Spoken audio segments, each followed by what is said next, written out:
Welcome viewer, I am Murugan S. This video tutorial describes, fix deleted files not showing in recycle bin.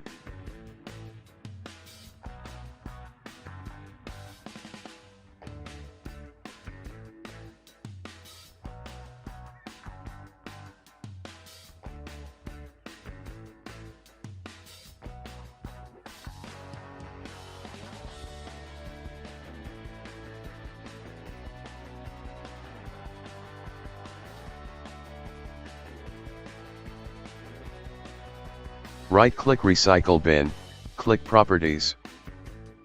Check Custom Size, click Apply, click OK.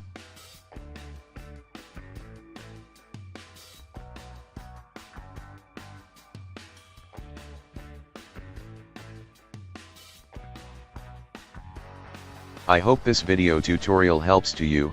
Please like, share and don't forget to subscribe my channel. Thank you very much. See you next video.